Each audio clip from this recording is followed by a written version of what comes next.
Hey, welcome back. And if you're new here, my name's Christina Kent and I'm an artist based out of San Francisco.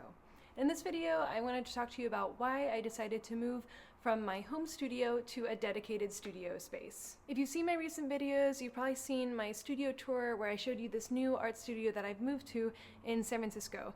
And this is a standalone space. It's in a big warehouse with a bunch of other artists and kind of random stuff.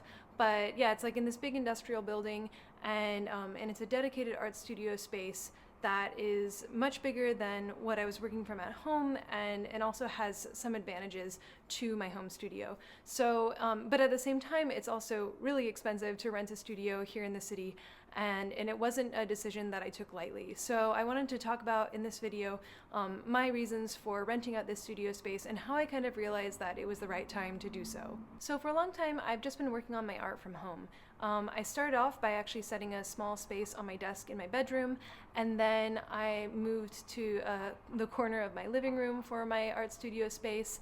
And then eventually I sort of expanded the space in my living room, and that worked out well for a really long time. When I started oil painting again after taking a long break for many years, I was working on small scale paintings, so like mostly just 6" by 6" paintings, and I was working in my sketchbook, and I was really happy doing that. And I think when you're working at that scale, the good part is you don't need that much space. It's really easy to set up a small studio that fits doing like small paintings like that. At the same time, I was inspired by artists like Nicolas Uribe and other painters that I was seeing online who weren't using harmful solvents or mediums when they were painting. So I was able to paint at home in my small studio space, and I was pretty happy painting just using the pigments themselves. And then I would go outside when I needed to wash my brushes with paint thinner or varnish paintings or things like that. So I was pretty happy with my painting style, which involved mostly just using non-toxic mediums, and I felt like that was suitable for painting at home. I think that having a home studio, like there's so many advantages. Like you don't have to commute to the home studio, you don't have to pay extra rent, it's like right there, it's so convenient. But at the same time, I think if you are going to be working at home, it's really, really important to be extra careful that you don't have like harmful vapors or things like that that are going to be in your living space. And I think for me, starting with a small home studio was like, I like this idea of allowing my art practice to grow organically and kind of meeting myself where I'm at, like figuring out, like doing things one step at a time, not like jumping into something in a really big way, but instead like making gradual changes that I know I can sustain. And so for me, like carving out a small space in my bedroom was a step up from not having any dedicated art space at all. And then moving that to a slightly larger space in my living room was another step up. And then like expanding, like giving myself more and more space was a nice way for me to like ease into the feeling of having my own studio. Versus I think like if I had just decided, okay, I want to paint, I'm going to get a studio right now. Personally, for the kind of person I am, I think it might have actually been a little overwhelming, and it would have just been a really big change. And I oftentimes like to change things more gradually so that I know I know that the change is sustainable. And so I was painting for several years out of my house, usually in my living room, and it was working out pretty well. But over the past year, I think a few things changed that I realized, okay, it's time for me to have my own studio. The first was that I started getting into painting large-scale paintings. So rather than painting 6" by 6" paintings, I started doing paintings that were 4 feet by 4 feet. And I wanted to paint paintings that were even larger than that. Part of this was because I started going to some art shows, and one show in particular, I saw paintings by the painter Mitchell Johnson, and he had just these enormous paintings, and they were so cool. Like I was just so excited to see these big paintings close up, to see these big, bold brush strokes, bold color, and just like on a large scale. And I felt like, oh man, like I really want to try that. I love painting small, and I think like small paintings are awesome too, and will probably always be part of my art practice. But like seeing those big paintings, I was like, man, like I want to give this a try. But since I was painting from my living room, which was pretty small, like I live in San Francisco, you know, our apartments are small, living room is small, painting big paintings was just really difficult. Like even just maneuvering the painting in like the space was hard. If I needed to like paint the edges or something or take it out to varnish it, I was always like scared that I would be getting paint on my furniture. And it just really took up a lot of space, and then it was hard for me to even like access my tools and stuff when I was working on these big paintings. And then of course like it was impossible to work on multiple paintings at once because I really only had one space to have one painting set up at a time. So I feel like that also started to get a little frustrating to me. The other thing that started happening kind of in line with making these bigger paintings was like storage was becoming an issue. I started losing space to store my large canvases, but also my other art supplies. So as my art practice has been growing over the years, I've just been accumulating more supplies, things like art books, shipping materials, canvases, paints, like all these different things that I was kind of like shoving into different parts of my house, but had a really hard time organizing. And so I was starting to feel like, man, like it would be really nice to have a dedicated studio space where I can not only have all these things, but have them out and organized in a way that is easy for me to use. Another reason why I wanted to get a studio space was because I've started reaching out more to gallerists and working with collectors, especially on like commissions and things like that. And it's really nice, like as a professional artist, to have a space where you can invite people to visit, like a studio that they can visit. And I think a lot of artists do this in their homes, and that's great for them. But for me, I just really felt like I needed a space outside of my home to where I could feel like, okay, this is my professional space and this is like my art studio and my home is separate from that. So yeah, so that distinction was important for me. Like I said, I think it's not necessary for everyone. It's just like a preference of mine. And I definitely felt like when I got this studio, like, and I wasn't fully expecting this, but I really did feel like there was this shift in my mindset. Like it was almost like going from one level to the next, where I really felt like, okay, I'm really doing this. Like now I mean, I always felt like a professional artist, so I don't want to say I didn't feel like one before having the studio, but something did shift. There was this level of seriousness and dedication, and I guess like skin in the game too, that made me feel like, okay, this is something different. And like I think it was a positive impact on how I felt as a professional artist. And then it gave me this space where I can invite gallerists to my studio, I can invite collectors to my studio, and I've already done that a few times.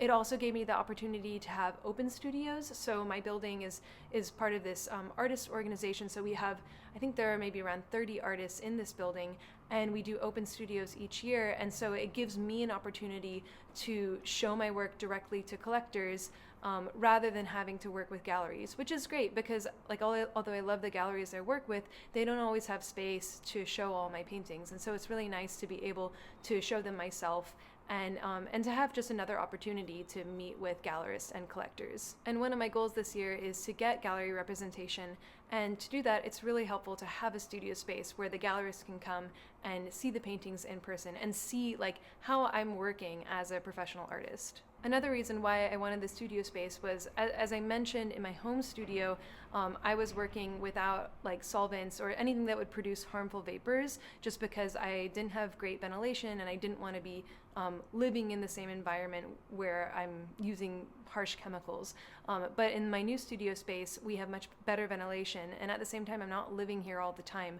So I'm able to actually work with using solvents in my painting, and also using things like liquid and other mediums that do produce harmful vapors, but that you can accommodate, like I can accommodate for them now in my studio space. And that has been really nice, and it's just something that I'm continuing to explore because I did feel like over time I was interested in working with some of these mediums and solvents, and I did feel a little held back by trying to just paint without them, which I think you can make amazing paintings without any solvents, so I don't want to say that anyone needs them, but like for my practice, I was getting really interested in working with them. And the last reason to get a studio space for me was to get more connected to an artist community. So my studio is, like I said, there's like around 30 other artists in this studio, and it's really nice to have other working artists, to be able to chat with them, to get to know them, to learn more about their practice. Like for me, it's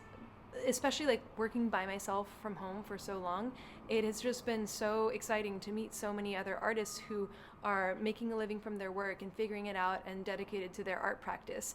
And so having a studio space has helped connect me with that community, which I really appreciate. And I'll also say there were some benefits to getting a studio space that that I hadn't thought of, or that I hadn't realized would happen. One of them, like I mentioned earlier, was that I feel like there was this shift in my perception of myself and my feeling as a professional artist. Like somehow I felt like I kind of went to this next level of seriousness in dedication to my art practice. But at the same time, I feel like others' perception of me shifted a lot too once I got this studio. Even though my art itself, I feel like didn't change that much, other people, when they heard that I had a studio, sometimes people would say, "Oh, well, like now you're really serious," you know, which especially if you have a home studio, like I don't want you to take offense and like, because I mean, I wanted to tell them like, well, I've always been serious, you know, even when I was painting at home, I was serious.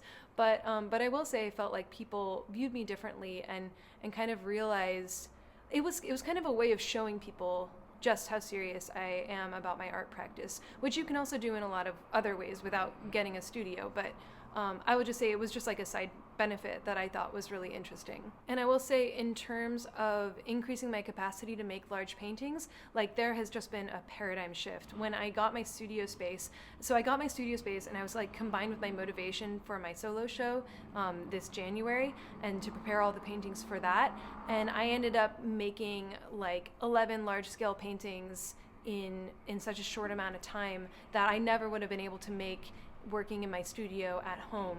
It just wouldn't have been possible to make that many pieces that quickly because I was working on things in parallel and things were, you know, drying at different times, and it was just so nice to be able to have all this space for that. So like I thought that having this new studio space would help me make larger work, but I didn't realize just like how quickly I would be able to make this larger work and really take advantage of that. I can honestly say, like, having the studio now, I have a really hard time imagining going back to my smaller space. But like I said, I thought the studio would have a lot of benefits, but of course, one of the reasons why I hadn't done it before was the cost.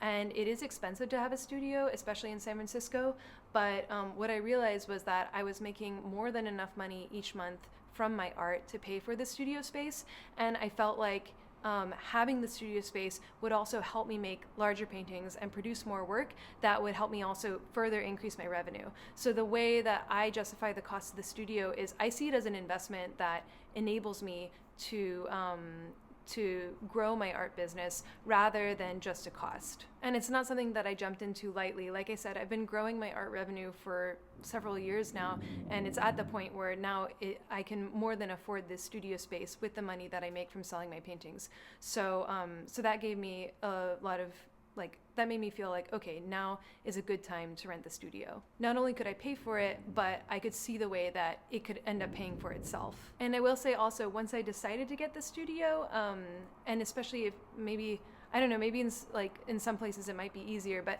in San Francisco, I had to, it's not easy to get a studio right away, especially if you want to get a studio in a pre-existing kind of artist space where there were other artists working. I think I could have rented like a standalone warehouse or a shop front or something, but I really wanted to be a part of a greater artist community.